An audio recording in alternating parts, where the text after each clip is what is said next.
Sense and Sensibility was the very first novel by Jane Austen, published anonymously in 1811. Despite that, it blew up. It's been adapted and reinterpreted countless times. Even now, in 2025, there's yet another adaptation on the way, starring Daisy Edgar Jones. So let's take a look at how many versions there are and which one stands out as the best. The 1971 adaptation of Sense and Sensibility is theater through and through. Almost everything is shot on a soundstage, so it feels more like you're watching a play than a film. This one is fast-paced, sometimes campy, but it gets credit for sticking as close as possible to Jane Austen's original dialogue. Austen's best lines didn't go anywhere. The performances get right to the heart of the characters. Joanna David is a rational Eleanor, and Robin Ellis is Edward. There isn't much romantic tension between Eleanor and Edward.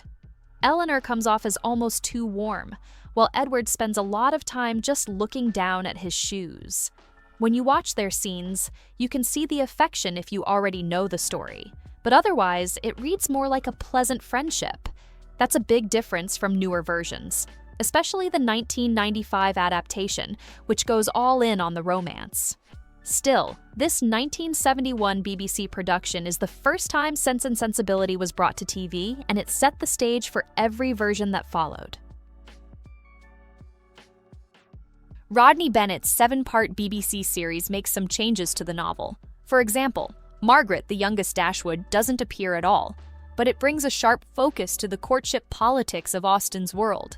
The series digs into the manners and social pressure of the Georgian era, and the details are all there. Eleanor, Irene Richard, is open and easy to like, while Edward, Bosco Hogan, is so socially awkward that his feelings come off as cold. That dynamic sits at the center of the series. Hogan's Edward never seems at ease, which makes his romance with Eleanor look almost unworkable. It's honestly hard sometimes not to wonder why Eleanor puts herself through it, or if Edward is even supposed to be a likable character. This adaptation hits the important story points, but it changes just enough to raise real questions about the leads and their choices. It was shot on location in Dorset and Somerset, and the period detail looks great. Even if it's not the most atmospheric version, the series is worth a look. Ang Lee's 1995 adaptation, with Emma Thompson writing and starring, is the gold standard for Sense and Sensibility. Thompson spent 5 years on the screenplay, and it shows. Every scene is packed with warmth and humor, and the relationships feel real. Hugh Grant plays Edward with a soft awkwardness that turns a sometimes forgettable Austen hero into someone genuinely endearing. Thompson's Eleanor is older than the character in the book, but that age brings a grounded, mature energy that makes her a believable anchor for the whole family. The movie finds clever ways to show the chemistry between Eleanor and Edward, and the sisterly dynamic is also front and center. Kate Winslet's Marianne is passionate and impulsive, the complete opposite of Eleanor, but their loyalty to each other never slips. Romantic love is important, but this film knows the real heart of Austen is family. The 1995 movie builds every relationship, sisters, lovers, friends, so the story feels bigger than just a romance, and I think that's what makes it timeless. Andrew Davies, the screenwriter who brought Pride and Prejudice to TV, returns to Jane Austen with this BBC miniseries. This adaptation leans into the darker and more adult elements of the novel. Davies wanted to create a version that could stand up to the legendary 1995 film, and he gets close.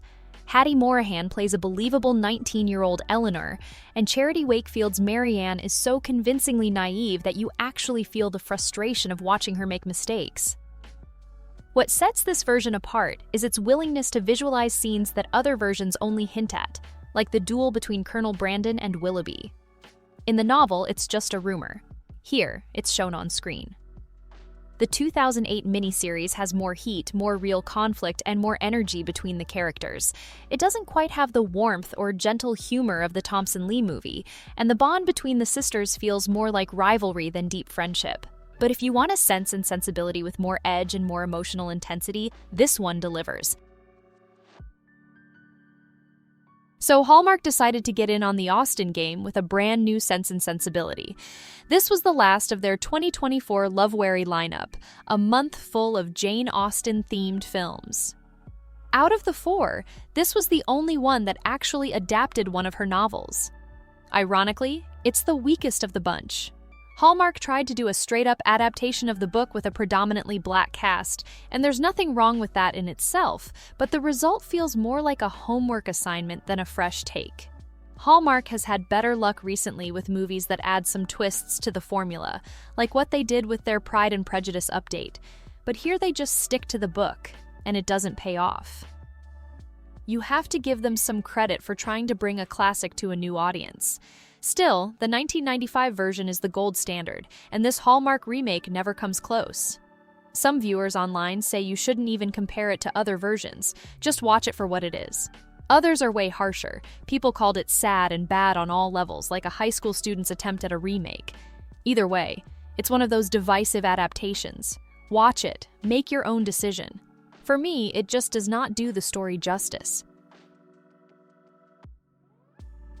From Prada to Nada goes for a Latina spin on Sense and Sensibility. It moves Austen's story to East Los Angeles. The plot tracks two sisters, Nora and Mary Dominguez. Nora's a law student, Mary's a full-on shopaholic. After their father suddenly dies, they lose everything and have to leave Beverly Hills for their estranged aunt's place in a working-class Latino neighborhood. It's a classic fish-out-of-water story. Very much echoing the Dashwood sisters losing their home, but with a ton of Mexican-American culture layered in, bilingual dialogue, and new suitors. Originally, during development, the film was actually called Sense and Sensibilidad to make the Austen connection explicit. Eventually, they swapped it for the catchier title. Critics didn't exactly hate it. Variety called it predictable, but pleasant. Said it had cultural energy, but leaned way too hard on cliches. Austen fans are split, though. Some like the bilingual twist, but plenty feel it lost Austen's wit and traded it for broad comedy and telenovela melodrama. Material Girls is another one of those modernized Austen adaptations, and honestly, this is about as far from Austen as you can get. The film reimagines Sense and Sensibility as a teen comedy starring Hilary and Hilary Duff. They play heiresses to a cosmetics empire whose fortune disappears after a scandal. It's a super loose adaptation. There's the familiar setup, rich sisters suddenly forced to fend for themselves. But after that, it's all about corporate fraud, gossip columns, and pop culture references.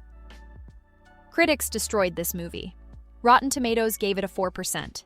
Everyone called the script paper-thin and the characters shallow. The New York Times said the heiresses aren't just spoiled rotten, they're nitwits, and called the film an incompetent spin on the poor little rich girl trope. Both Duffs were nominated for Razzie Awards for Worst Actress and Worst Screen Couple. That's about as bad as it gets. If you're in the mood for a Hallmark-style feel-good adaptation, Sense and Sensibility is exactly what you expect. Ashley Williams and Marla Sokoloff play sisters Eleanor and Marianne, whose father loses his fortune, this time not to death but to prison and legal bills. The family name gets blackballed, so Eleanor ends up working as a janitor, and Marianne goes from luxury to making her own way as a marketing assistant who invents scented lotions. There's almost nothing from the original Austen book here except the names and a few broad beats. The movie takes place in modern America, where inheritance laws and gender roles have changed. So, the script changes everything. The sisters' struggle is about jobs, not marriage or misogynist laws. Eleanor gets her Cinderella moment working for a boss who looks down on her, and Marianne has to grow up, lose her sense of entitlement, and actually get a job. It's a clean, easy-to-watch Hallmark movie with some cheesy bits, but nothing too offensive. If you just want something simple and uplifting, and you ignore the Austen part completely, Ashley Williams is always a pro. Sense, Sensibility, and Snowmen is a Hallmark holiday movie that moves the story to Chicago. It swaps Austen's drama for Christmas lights and party planning. Ella and Marianne Dashwood, played here by Erin Krakow and Kimberly Sustad, run a party business, and their new client, Edward Ferris, is the CEO of a toy company. There's workplace tension, forced Christmas spirit, and just enough romance to fill out a Hallmark script. Erin Krakow, famous from When Calls the Heart, is always good, but this movie just isn't on her level.